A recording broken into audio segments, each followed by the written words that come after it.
Hello all of you, नमस्कार। स्वागत है आप सभी का हमारे इस यूट्यूब चैनल पे। दोस्तों, जैसे मैंने आपसे प्रॉमिस करा था कि जनरल साइंस आप मेरे भरोसे छोड़ सकते हैं। मैं आपको जनरल साइंस में बताऊंगा कि इन लास्ट के एक वीक के अंदर आपको क्या पढ़ना है, कौन सी चीज़ें पढ़नी है और किस तरीके से पढ़नी है। तो लेट्स स्टार्ट इट। और मैं थोड़ी सी बातें आप लोग के साथ वीडियो के एंड में करूंगा, सो वीडियो को एंड तक ज़रूर देखें। और आपको ये वीडियो कैसी लगती है, आपका कोई सुझाव है या आप किसी भी तरीके का क्वेश्चन मेरे से पूछना चाहते हैं related to this subject, related to your preparation, related to your exam, तो आप कमेंट बॉक्स में मेरे से पूछ सकते हैं। So let's start this chapter. तो आज हम जो चैप्टर करने वाले हैं ये साइंस क्लास 10 का चैप्टर नंबर 1 है। और इस चैप्टर में बेसिकली कुछ ही चीज़ें इंपॉर्टेंट है जो अच्छे से पता होनी चाहिए। ठीक है। तो सबसे पहली चीज़ें जो इम्पोर्टेंट है वो है हमारे पास फिजिकल एंड केमिकल चेंजेस क्या होते हैं। तो देखो, चेंजेस जो हो सकते हैं वो दो तरीके के हैं। या तो कोई चीज़ फिजिकली चेंज होती है, यानी कि भौतिक रूप से, और या फिर वो केमिकल चेंज होती है। मैं आपको बहुत ही सिंपल तरीका बताता हूँ इसको याद करने का। क्या है कि आपको ये ध्यान रखना है, अगर किसी के अंदर का स्ट्रक्चर का मतलब है अंदर की केमिस्ट्री या एटम्स या मॉलिक्यूल्स, अगर वो चीज़ें चेंज होती हैं तो वो एक केमिकल चेंज है, वरना वो फिजिकल चेंज है। एग्जांपल से समझाता हूँ। जैसे कि आप एक वुड है, लकड़ी है, इस लकड़ी की आप चेयर बना दें, स्टूल बना दो, तो वो क्या एक फिजिकल चेंज है। पर अगर उस लकड़ी को आप जला देते हैं, अगर आपने उसको बर्न कर दिया, बर्न करके आप देखेंगे एक आपको ऐश मिलेगा, प्लस बाकी जितने भी कंपाउंड्स होंगे उनके गैसेस, बाकी जितने भी एलिमेंट्स या कंपाउंड होंगे उनके गैसेस फॉर्म बनेंगे। जैसे CO2 बन सकता है, SO2 बन सकता है, कार्बन मोनोऑक्साइड बन सकता है, ऐसे बहुत सारे गैसेस बनेंगे। तो लकड़ी को जब हम जलाएंगे तो उसमें केमिकल चेंज आता है, तो इसलिए लकड़ी का जलाना एक केमिकल चेंज करेंगे। ऐसे ही अगर जैसे मैं बोलता हूँ आपके पास मिल्क है, तो मिल्क को अगर आप कर्ड में कन्वर्ट करते हैं तो ये केमिकल चेंज है। बिकॉज अगर मिल्क के अंदर कुछ चेंज नहीं होगा, उसके अंदर के मॉलिक्यूल्स, अंदर के एटम्स, अंदर के मटेरियल में कोई चेंज नहीं होगा, तब तक वो कर्ड नहीं बना सकता है। तो मिल्क का कर्ड में चेंज होना is a chemical process. Got it. चलिए अब आगे चलते हैं।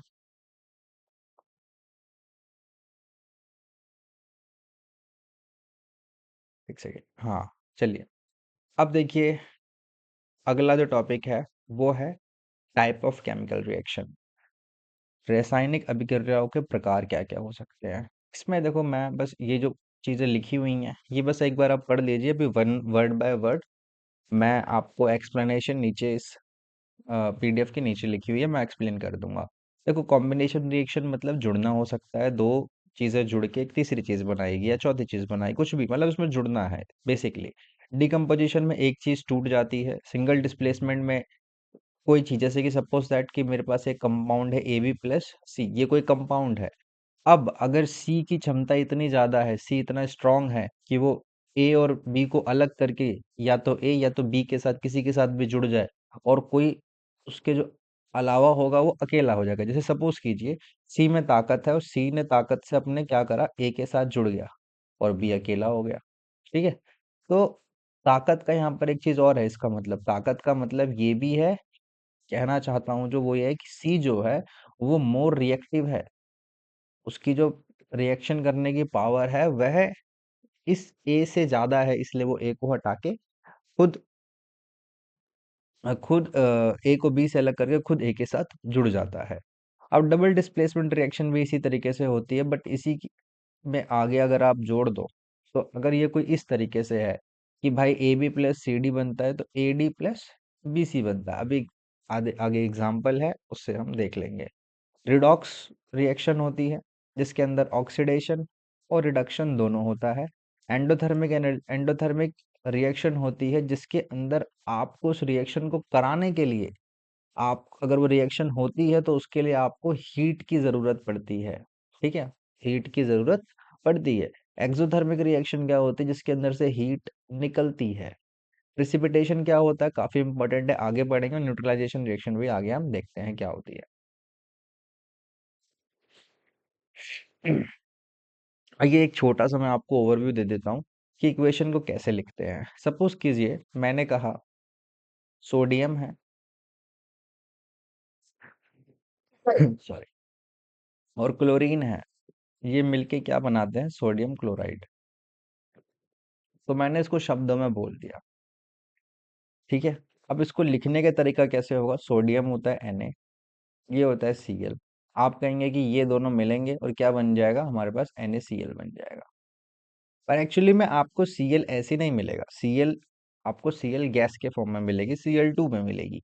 इसी तरीके से अगर आप रिएक्शन में देखें, इस रिएक्शन को कहते हैं हम लोग कि ये एक अनबैलेंस्ड रिएक्शन है। अनबैलेंस्ड का मतलब क्या है कि देखिए, अगर आप अपने राइट हैंड साइड में देखें और अपने लेफ्ट हैंड साइड में देखें, क्योंकि भाई एक बात बताइए कि अगर मैं इधर 5 किलो और 5 किलो ऐड करता हूँ तो इधर 10 किलो होना चाहिए, सिंपल सी बात है। तो इसी तरीके से अगर मैं इसको देखूं कि Na अगर यहाँ पर जितना उतना Na यहाँ होना चाहिए, और जितना यहाँ Cl है उतना ही Cl यहाँ होना चाहिए। तो क्योंकि ये Cl2 है, तो मैं यहाँ पर Cl को बैलेंस करने के लिए क्या करूँगा, आगे 2 लगा सकता हूँ, ठीक है। आगे 2 लगाऊंगा, तो जब मैं आगे 2 लगाऊंगा तो यहाँ पर Na भी 2 हो गया यहाँ, इसलिए मैं आगे यहाँ पर 2 लगाता हूँ। तो अब देखेंगे Na यानी कि सोडियम, यहाँ पर 2 एलिमेंट्स हैं और यहाँ पर भी सोडियम के 2 एलिमेंट्स हैं। यहाँ पर क्लोरीन के 2 एलिमेंट्स हैं और यहाँ भी क्लोरीन के 2 एलिमेंट्स हैं, यानी कि इसको कहते हैं हम लोग एक बैलेंस्ड रिएक्शन। अब इसके अंदर जो लेफ्ट हैंड साइड है वो बराबर है राइट हैंड साइड के, ठीक है। इसी को हम इस तरीके से रिएक्शन, जैसे मैं ये रिएक्शन आपको दिखाता हूँ। अगर आप देखें तो जिंक यहाँ पर एक है, यहाँ पर भी जिंक एक है, यहाँ पर H के मॉलिक्यूल 2 हैं, यहाँ पर भी 2 हैं, S एक है, S एक है, ऑक्सीजन 4 है, यहाँ ऑक्सीजन 4 है। तो ये भी क्या हो गई, एक बैलेंस्ड रिएक्शन हो गई, ठीक है, संतुलित अभिक्रिया। चलिए आगे चलते हैं।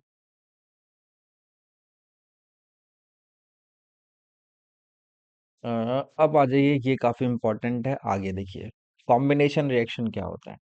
मैंने बताया कॉम्बिनेशन के अंदर क्या होता है, कोई भी दो प्रोडक्ट आपस में जोड़ेंगे, A+B आपस में जोड़ेंगे और वो C प्रोड्यूस करेंगे। जैसे कि ये रिएक्शन देखिए, हाइड्रोजन और क्लोरीन आपस में जुड़ के क्या बनाते हैं, 2HCl, यानी कि दो चीजें जुड़ी, यहाँ पर हाइड्रोजन है और ये क्या है, क्लोरीन है, और ये मिलके क्या बनाते हैं, हाइड्रोक्लोरिक एसिड बनाते हैं, ठीक है।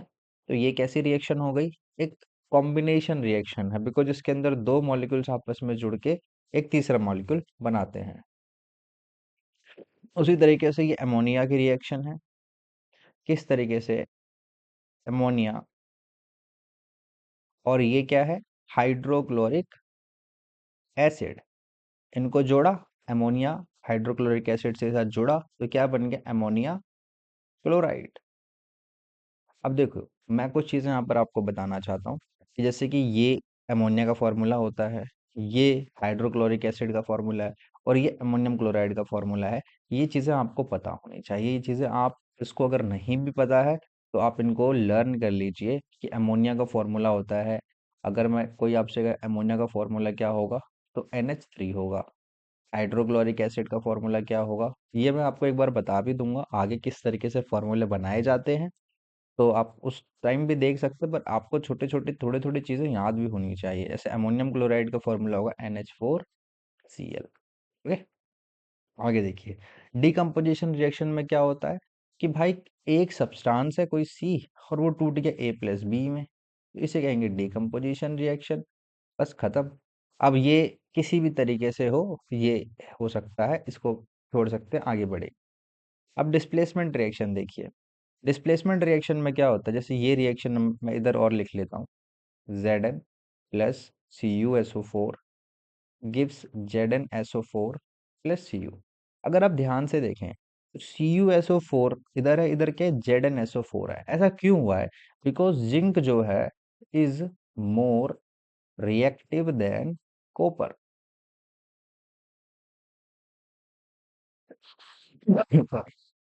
Zinc is more reactive than copper, यानी कि जो जिंक है वह ज्यादा रिएक्टिव है कॉपर से। तो इसलिए जिंक ने क्या करा, यहाँ से कॉपर को हटाया। ठीक है, कम सक्रिय है, तो जिंक ने कॉपर को हटा दिया, और क्योंकि कॉपर जो है जिंक से कम सक्रिय, और जिंक ने खुद इसके साथ रिश्ता बना लिया और कॉपर अकेले हो गया। इसी को हम लोग कहते हैं डिस्प्लेसमेंट रिएक्शन। इसी को थोड़ा सा कॉम्प्लिकेट और कर दो तो वो बन जाती है डबल डिस्प्लेसमेंट रिएक्शन, जैसा कि इसके अंदर है। देखो, मैं इसको यहाँ से उठा लेता हूँ, एक सेकेंड।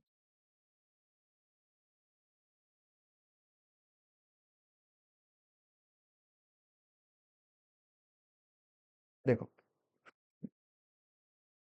अगर आप इस रिएक्शन को ध्यान से देखें तो आप देखेंगे यहाँ पर क्या है, ये एल्युमिनियम और ये क्या है, सल्फेट का आयन है। तो एल्युमिनियम सल्फेट, ये क्या है, कैल्शियम, ये है हाइड्रोक्साइड, तो कैल्शियम हाइड्रोक्साइड। तो इन्होंने क्या बना लिया, एल्युमिनियम हाइड्रोक्साइड और कैल्शियम सल्फेट बना लिया। तो हुआ क्या है कि इसका जो पेयर है वो टूट के इसके साथ जुड़ गया है, और इसका पेयर टूट के इसके साथ जुड़ गया है। अब इसके अंदर दो दो डिस्प्लेसमेंट हो रही है, जैसे यहाँ पर एक हो रही थी, यहाँ पर दो दो डिस्प्लेसमेंट हो रही है। इसलिए हम इस तरीके के रिएक्शन को क्या कहते हैं, double displacement reaction. Double displacement reaction. Okay. अब आगे देखिए प्रिसिपिटेशन रिएक्शन क्या होती है। देखिए, कभी कभी क्या होता है कि भाई एक ऐसा सब्सटेंस क्रिएट होता है इस तरीके का, जो कि पानी में मिक्स नहीं होगा, या जो कि उस सॉल्यूशन के अंदर मिक्स नहीं होता है। जैसे कि जब हम लेड नाइट्रेट को, ये क्या है, लेड नाइट्रेट, PbNO3 ये क्या, लेड नाइट्रेट है। तो जब हम इसको पोटेशियम आयोडाइड के साथ मिक्स करते हैं तो ये PbI2 बनाता है और पोटेशियम नाइट्रेट बनता है। तो जब हम ऐसे रिएक्शन करेंगे, यानी लेड नाइट्रेट को लेंगे और पोटेशियम आयोडाइड को लेंगे, इसको एक टेस्ट ट्यूब के अंदर हम लोग, ये टेस्ट ट्यूब टाइप होगी कुछ, और इसमें हम मिक्स करेंगे। जब हमने मिक्स करा तो ये कोई येलो कलर का सब्सटेंस यहाँ पे बनेगा, और ये क्या होगा, मिक्स नहीं होगा, ये उसके अंदर तैरता रहेगा या फिर नीचे सेटल हो जाएगा। और वो जो येलो कलर का सब्सटेंस है, इसी को हम कहते हैं प्रिसिपिटेट। क्या कहेंगे, प्रिसिपिटेट है। इसी इस तरीके के रिएक्शन को कहते हैं प्रिसिपिटेशन रिएक्शन, या फिर अवक्षेपण अभिक्रिया। क्या कहेंगे, अवक्षेपण अभिक्रिया। अभी इसके जो मोस्ट इंपॉर्टेंट एग्जाम्पल्स हैं वो मैं आपको बताऊंगा, आपको पढ़ना क्या है ये मैं अभी आपको बताऊंगा, तो बने रहें वीडियो में। तो अब देखो भाई, रिडॉक्स रिएक्शन क्या होती है। एक ऐसी रिएक्शन जिसके अंदर दो चीजें एक साथ होती हैं, ऑक्सीडेशन और रिडक्शन। अगर ये एक ही रिएक्शन में हो रही हो, यानी कि ऑक्सीकरण और अपचयन अगर एक ही रिएक्शन में हो रही हो, तो उस तरीके के रिएक्शन को बोलते हैं रिडॉक्स रिएक्शन। इसके लिए इंपॉर्टेंट चीज जो मुझे लगता है आपको पता होनी चाहिए, वो ये दोनों चीज हैं कि ऑक्सीडेशन में क्या क्या होता है और रिडक्शन में क्या क्या होता है। इसको समझते हैं इस तरीके से। देखिए, रिडक्शन में हमेशा क्या होता है, हाइड्रोजन का गेन होता है। क्या होगा, हाइड्रोजन का गेन। तो इसका अपोजिट होगा ऑक्सीडेशन में, हाइड्रोजन का लॉस होगा। पर ऑक्सीडेशन है तो ऑक्सीजन का गेन होगा, यहाँ पर ऑक्सीजन का लॉस होगा। देखो, हाइड्रोजन का गेन होना, हाइड्रोजन का लॉस होना, ऑक्सीजन का गेन होना, और एक चीज और है, इसको कहते हैं लॉस ऑफ इलेक्ट्रॉन, यानी इलेक्ट्रॉन का लॉस होना। और यहाँ पर क्या होगा, गेन ऑफ इलेक्ट्रॉन होगा, इलेक्ट्रॉन का गेन होना, यानी इलेक्ट्रॉन्स आना। ये दोनों इंपॉर्टेंट चीजें हैं जो आपको पता होनी चाहिए कि किस किस बेसिस पे हम लोग कहते हैं कि इसमें ऑक्सीडेशन हुआ है, और किस बेसिस पे हम लोग कहते हैं कि इसमें रिडक्शन हुआ है। देखिए, मैं एक एग्जांपल से आपको समझाता हूँ फटाफट से। इस एग्जांपल को देखते हैं। ये क्या है, आयरन, और ये क्या है, कॉपर सल्फेट। क्या बना लिया, आयरन सल्फेट और क्या, कॉपर। अब इस रिएक्शन को ध्यान से देखेंगे हम लोग। देखिए, ये क्या, आयरन है, आयरन यहाँ पे फ्री है एकदम। अब यहाँ पे क्या, कॉपर और सल्फेट है। इसमें क्या होता है एक्चुअली में, ये Cu2+ होता है, SO4 2- होता है, क्योंकि ये +2 और -2 है, आपस में ये रिएक्ट करते हैं और कॉपर सल्फेट बनाते हैं। इसी तरीके से यहाँ पर Fe2+ होगा, SO4 टू माइनस होगा, और ये कॉपर पूरा पूरा बन गया, और ये Fe पूरा बन गया। इसमें किसी भी तरीके का कोई लॉस नहीं हुआ है। ठीक है। अब देखिए यहाँ पर अगर आप देखेंगे कॉपर के पास दो इलेक्ट्रॉन जा चुके हैं, इसीलिए इसके पास दो प्रोटॉन फालतू है। मेरी बात को ध्यान से सुनिएगा, मैंने क्या बोला है? दो इलेक्ट्रॉन कॉपर के जा चुके हैं, इसलिए कॉपर के पास दो इलेक्ट्रॉन फालतू है, इसलिए Cu2+ बनता है। पर अगर आप देखेंगे तो यहाँ पर इसने क्या करा है, इस दो इसको दो इलेक्ट्रॉन और मिले होंगे, इसको दो इलेक्ट्रॉन जैसे मिलेंगे वैसे ही क्या होगा, पूरा का पूरा ये बैलेंस होके कॉपर बना लेगा। मैं दोबारा से एक बार समझा देता हूँ, इसकी इम्पोर्टेंट भी है। देखिए मैं क्या कहता हूँ, जैसे मान के चलिए कॉपर सल्फेट बनाना है, ठीक है, कॉपर सल्फेट बनता है। तो कॉपर में क्या होता है कि दो, जब कॉपर के अंदर दो इलेक्ट्रॉन फालतू हैं, दो इलेक्ट्रॉन कम है, यानी कि दो प्रोटॉन फालतू होंगे, और इसके अंदर दो इलेक्ट्रॉन फालतू है। फालतू का मतलब अभी जस्ट समझाने के लिए बोल रहा हूँ। तो क्या होगा, कॉपर बोलेगा ठीक है भाई, देख मेरे को दो इलेक्ट्रॉन चाहिए, तेरे पास दो इलेक्ट्रॉन फालतू है, तो आ जा, फिर मिल जाते हैं। तो CuSO4 बन जाता है। ठीक है। पर अगर सपोज करो इसको कहीं से और से दो इलेक्ट्रॉन अगर मिल गए, दो इलेक्ट्रॉन कहीं और से मिल गए, तो ये पूरी तरीके से क्या हो जाएगा, बैलेंस्ड हो जाएगा, इसको किसी और की जरूरत नहीं है। तो ये कॉपर अपने फ्री स्टेट के अंदर आ जाता है, इसको कहते हैं फ्री स्टेट। तो देखो यहाँ पर कॉपर को कितने इलेक्ट्रॉन चाहिए थे, दो इलेक्ट्रॉन चाहिए थे फ्री स्टेट में आने के लिए, दो इलेक्ट्रॉन इसको मिल गए। दो इलेक्ट्रॉन मिलते ही ये कॉपर फ्री स्टेट में आ गया। तो इसी को कहते हैं कि कॉपर का रिडक्शन हुआ है, कॉपर का अपचयन हुआ है। अब भाई यहाँ पर क्या है, आयरन है। मैंने बताया था इसको मिलने के लिए इसको फिर यहाँ पर देखेंगे तो दो इलेक्ट्रॉन चाहिए। भाई जब ये दो इलेक्ट्रॉन लूज कर देगा तभी तो इसके पास दो प्रोटॉन फालतू हो गए। तो यहाँ पे क्या हो गया, इसका ऑक्सीडेशन हो गया, क्योंकि इसके दो इलेक्ट्रॉन्स जा चुके हैं। तो इसी तरीके के रिएक्शन को हम लोग कहते हैं ऑक्सीडेशन रिएक्शन और रिडॉक्स रिएक्शन। और इन दोनों जो जिस रिएक्शन में ये दोनों होगी उसको कहेंगे हम लोग रिडॉक्स रिएक्शन। यहाँ पर एक चीज और अपने समझने वाली है, वो ये है, देखो इसको आप इस तरीके से ध्यान रखना, दो चीजें होती हैं, एक होता है ऑक्सीडाइजिंग एजेंट और एक होता है रिड्यूसिंग एजेंट। ऑक्सीडाइजिंग एजेंट और रिड्यूसिंग एजेंट में क्या डिफरेंस है? ऑक्सीडाइजिंग एजेंट वो होता है जो खुद रिड्यूस हो जाता है, जो खुद ही रिड्यूस हो रहा है, यानी कि इसको उल्टी तरीके से ध्यान रखिए। ऑक्सीडाइजिंग एजेंट क्या होगा, जो खुद ही रिड्यूस हो रहा है।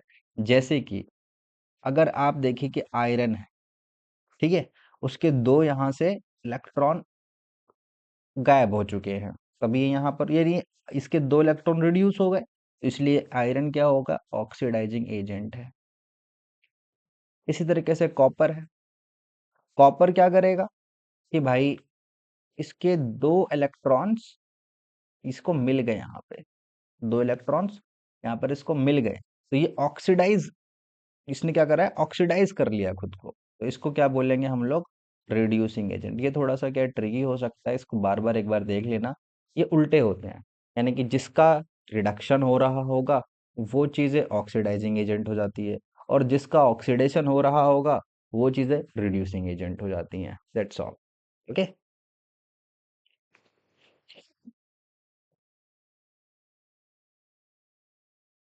आइए, जैसे अब ये इस वाले में आपको समझ आ जाएगा। मैंने बोला जिंक ऑक्साइड और कार्बन, क्या बना, जिंक और कार्बन मोनोऑक्साइड। अभी देखिए इस रिएक्शन में, अब यहाँ पर क्या है, ZnO है, यहाँ पर ऑक्सीजन का लॉस हुआ, ऑक्सीजन का लॉस होते ही क्या हो जाएगा, रिडक्शन हो जाएगा। और क्योंकि इसका रिडक्शन हो रहा है तो जिंक क्या हो गया, ऑक्सीडाइजिंग एजेंट हो गया।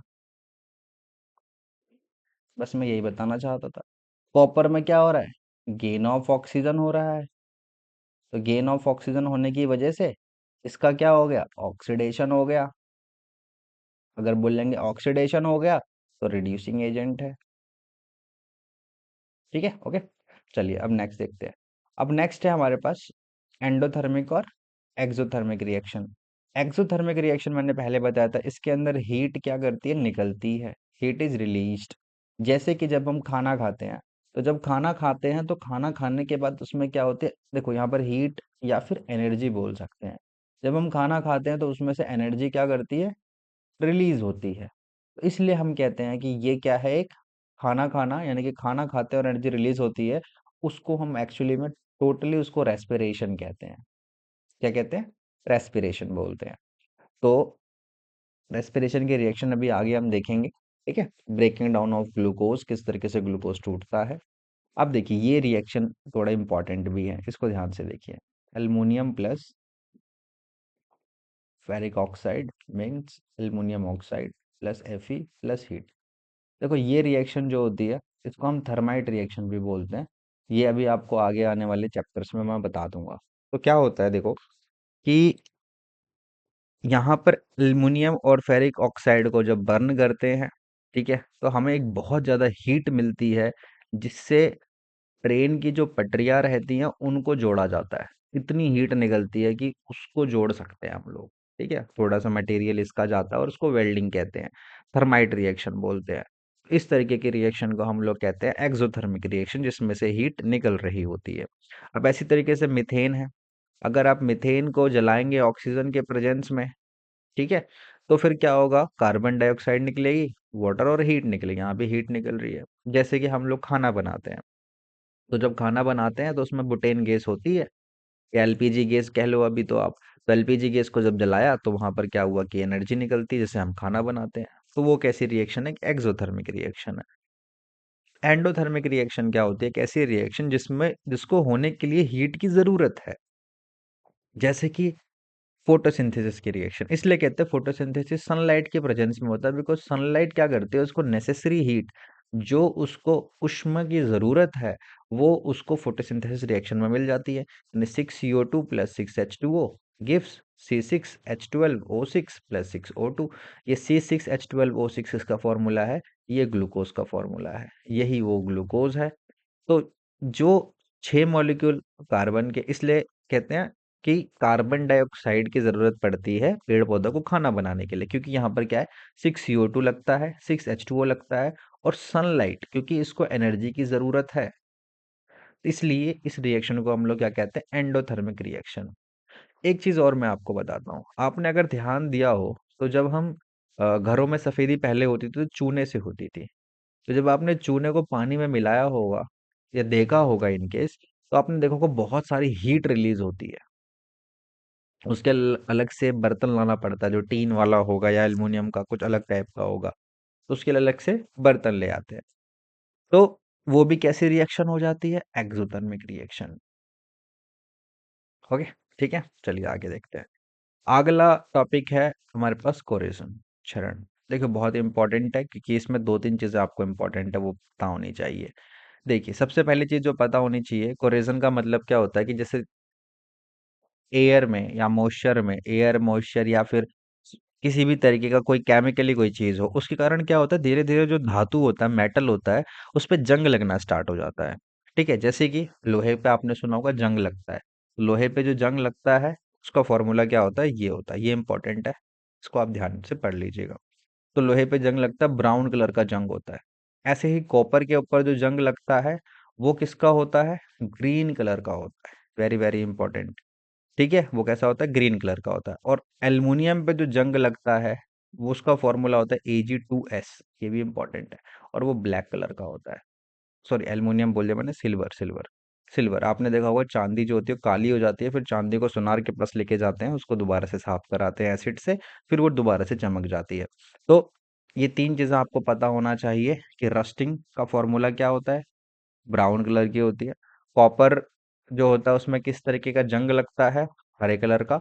और सिल्वर का जंग कैसे लगता है, ब्लैक कलर में लगता है। ठीक है, फिर उसके बाद है विकृत गंधिता, यानी कि रेंसिडिटी।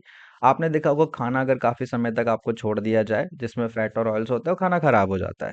ठीक है, तो क्या होता है भाई, उसको रोकथाम करने के लिए क्या करते हैं, आपने देखा होगा जो चिप्स वगैरह है, तो चिप्स वगैरह के अंदर जो पैकेट्स होते हैं बहुत ज्यादा फूले हुए होते हैं, क्योंकि उसके अंदर क्या करा जाता है, नाइट्रोजन गैस भरी जाती है। बस एक आपको ये पता होना चाहिए कि नाइट्रोजन गैस भरी जाती है, ये ज्यादा इंपॉर्टेंट है। उससे क्या होता है, जो खाने का प्रोसेस होता है वो बहुत ही स्लो हो जाता है। कौन सा प्रोसेस, ऑक्सीडाइज्ड होने का। जो खाना होता है जब उसका ऑक्सीकरण हो जाता है तब वो खाना सड़ना स्टार्ट हो जाता है। ठीक है, काफी लंबे समय तक अगर खाने को छोड़ दिया तो उसमें क्या होता है, ऑक्सीडेशन होने लग जाता है एयर के प्रेजेंस में। इसीलिए नाइट्रोजन गैस को भरते हैं पैकेट्स के अंदर, इसलिए वो इतने फूले हुए लगते हैं।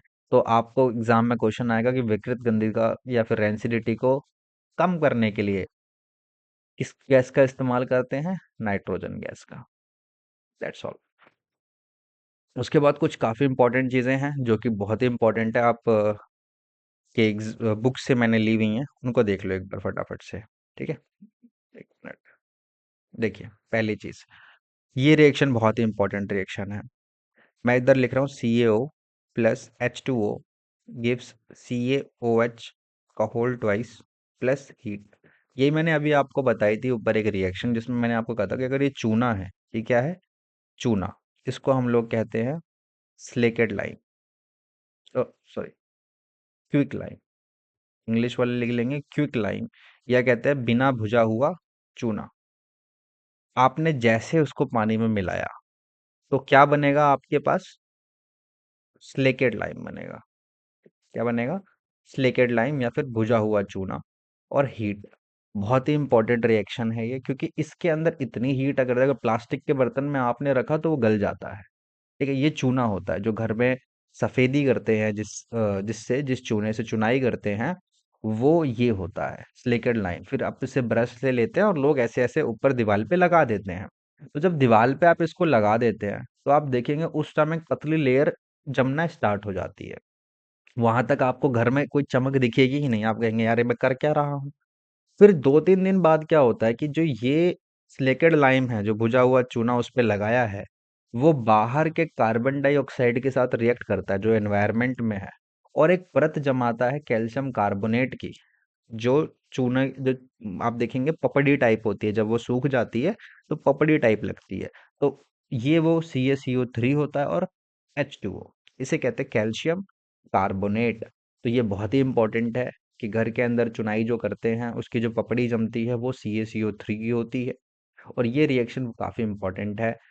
इसे क्विक लाइम बोलते हैं, क्विक लाइम CaO, ठीक है, इसके साथ मिलता है और फिर H2O में उसको मिक्स करते हैं, स्लेकेट लाइम बनता है, हीट रिलीज होती है, दैट्स ऑल। ये टॉपिक आपका ये, और ये मैंने आपको बता दिया। नेक्स्ट देखिए, प्राकृतिक गैस का दहन। पहले तो आप ये मुझे बताइए कि कौन सा चेंज है, ये केमिकल चेंज है, यानी कि रासायनिक परिवर्तन है। ओके, ठीक है। अब इसमें देखिए क्या है, ये CH4 है plus 2O2 gives CO2 plus 2H2। अब इसको कैसे याद रखना है, देखो मिथेन गैस है, यानी कि जैसे कि गोबर गैस होती है ना, वही मीथेन गैस है। जब उसको जलाते हैं ऑक्सीजन के प्रेजेंस में तो कार्बन डाइऑक्साइड निकलती है और वाटर निकलता है। इंपॉर्टेंट रिएक्शन है।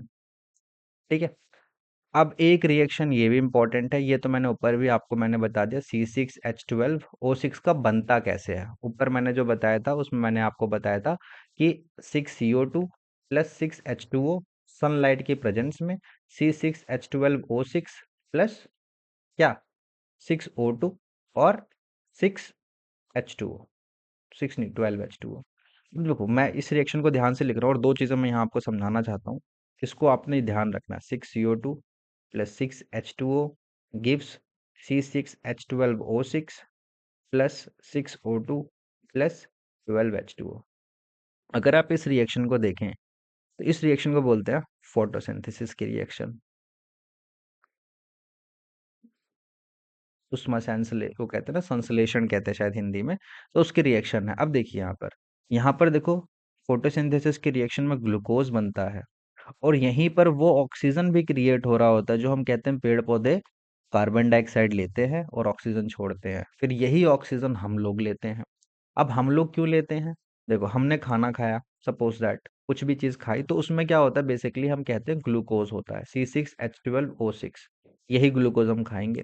और जब हम यही खाते हैं, फिर जब हम सांस लेते हैं तो ऑक्सीजन को हम इनहेल करते हैं, ऑक्सीजन लेते हैं, तो वही ऑक्सीजन अंदर जाती है। फिर यही करके हमें इससे एनर्जी कैसे रिलीज होती है, 6CO2 रिलीज होता है, 6H2O रिलीज होता है, यही रिएक्शन वापस हो जाती है, और प्लस हीट रिलीज होती है या फिर एनर्जी रिलीज होती है। यही एनर्जी जो होती है एटीपी के फॉर्म में रिलीज होती है, और हमारी बॉडी को जितने भी काम करने होते हैं वो सब और सब इसी एनर्जी की बदौलत होते हैं। ठीक है, ये दोनों रिएक्शन काफी इंपॉर्टेंट है, इसको ध्यान रखिएगा। उसके बाद ये वाली चीज आप देख लीजिए, इस रिएक्शन को आप जियो करते हुए याद कर लीजिए। मैंने क्या बोला? याद करें। क्यों याद करना है? क्योंकि रिएक्शन बहुत इंपॉर्टेंट है, पहली चीज। और दूसरी चीज आपको ये पता होना चाहिए, जब लेड नाइट्रेट को हम हीट करते हैं तो उसमें से लेड ऑक्साइड निकलेगी और नाइट्रोजन डाइऑक्साइड निकलती है, NO2। ये भी इंपॉर्टेंट। और ये NO2 जो आपकी निकलती है, ये इसका जो रंग होता है वो होता है ब्राउन, यानी कि भूरा रंग। इसको कहते हैं भूरा रंग। और ब्राउन फ्यूम्स, धुआं निकलता है ब्राउन रंग का। तो ये रिएक्शन बहुत इंपॉर्टेंट रिएक्शन है, इसको आप एज इट इज याद कर लेंगे, लिख लेंगे, और 3-4 बार पढ़ेंगे तो याद हो जाएगी। फिर मैं आपको ये दोनों रिएक्शन बताना चाहता हूँ जो कि फोटोग्राफी के अंदर इस्तेमाल होती है। होता क्या है कि जैसे कि 2AgCl है, सिल्वर क्लोराइड है। इस पे जैसे ही सूर्य का प्रकाश पड़ेगा तो ये 2Ag प्लस Cl2 में कन्वर्ट हो जाएगी। यहाँ पर Ag ग्रे कलर का होता है। देखो, होता क्या है इसके अंदर बेसिकली, कि इसलिए हम जो सिल्वर क्लोराइड है, इसको क्वेश्चन आएगा, हम सिल्वर क्लोराइड को हम धूप में क्यों नहीं रखते हैं? बिकॉज अगर धूप में रखेंगे तो वो सिल्वर और क्लोराइड दोनों अलग अलग हो जाएंगे, और वहां पर जो उसका काम होता है AgCl का, वो पूरी तरीके से नहीं हो पाएगा। धूप की प्रेजेंस में ये कुछ और बन जाते हैं। तो ये दोनों रिएक्शन आपको इस तरीके से ध्यान होनी चाहिए। इसके साथ एक चीज मैं और आपको एक रिएक्शन बता रहा हूँ, उसको जरा ध्यान कर लीजिएगा। देखिए, वो है magnesium plus oxygen gives 2MgO, और यहाँ पर मैं 2Mg लिख रहा हूँ। ये रिएक्शन इंपॉर्टेंट है। इसमें क्या है बेसिकली, चैप्टर जैसे आप बुक खोलेंगे तो शायद पहले या दूसरे पेज पे है। तो मैग्नीशियम की ना रिबन होती है ऐसे, एक ऐसे रिबन होगी इस टाइप से ऐसे। और मैग्नीशियम की रिबन को हम क्या करते हैं, ऑक्सीजन की प्रेजेंस में जलाते हैं। तो जब हम जलाएंगे तो उसमें से क्या होता है, स्पार्कलिंग होती है। जैसे वो फुलझड़ी जलाते हैं तो चटपट चटपट चटपट तरीके से जलती है, वैसे जलती है। तो क्वेश्चन आएगा आप लोग के एग्जाम में कि भाई वो स्पार्कलिंग क्यों करती है? देखो, इसलिए करती है बिकॉज मैग्नीशियम क्या करता है, रिएक्टिव होता है थोड़ा। और रिएक्टिव होने की वजह से वो ऑक्सीजन के साथ मिलके मैग्नीशियम ऑक्साइड की एक लेयर ऊपर बना लेता है। और जब इस लेयर को अगर आप ऐसे जलाओगे, बिना उसको रब करे, बिना उसको सैंड डस्ट यानी कि रेगमार्क आता है ना जिससे वो लोहा वगैरह रगड़ते हैं, उससे अगर नहीं रगड़ा और सीधा जलाओगे तो स्पार्कलिंग करता हुआ वो जलता है। जिससे क्या हो सकता है कि जलते टाइम आपके आंखों में वो स्पार्कल्स जा सकते हैं, जिससे प्रॉब्लम हो सकती है। तो हम क्या करते हैं, जब भी हम ये मैग्नीशियम को जलाएंगे उसके पहले हम सैंड पेपर से किसी भी तरीके से उसको, सैंड पेपर रेगमार्क जैसा भी, उसको रब करेंगे, उसके ऊपर की जो सतह है, सरफेस है, उसको रब कर देते हैं। तो एग्जाम में क्वेश्चन आ सकता है वो क्यों स्पार्कलिंग करते हुए जलता है, तो मैग्नीशियम ऑक्साइड की वजह से जलता है। तो this is enough for this chapter. बस ये 4-5 चीजें हैं जो आपको पता होनी चाहिए। अब मैं इंपॉर्टेंट चीजें आपको कुछ बता रहा हूँ, उसको एक बार आप देख लीजिए, और दैट्स ऑल।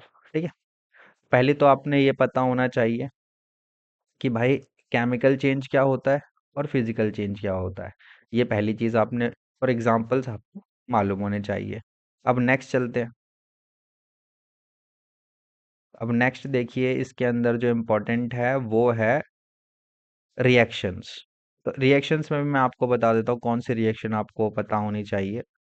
एक तो बैलेंस्ड केमिकल, ये पता होना चाहिए बैलेंस्ड इक्वेशन। तो बैलेंस्ड इक्वेशन कैसे है कि भाई जो लेफ्ट हैंड साइड है और राइट हैंड साइड है, दोनों क्या होने चाहिए, बराबर होने चाहिए, और एटम जो होने चाहिए, नंबर ऑफ एटम सेम होने चाहिए। ठीक है, फिर जैसे मैंने आपको बताया कि अमोनियम क्लोराइड का फॉर्मूला ये होता है, HCl का फॉर्मूला ये होता है, NH3 का फॉर्मूला ये होता है।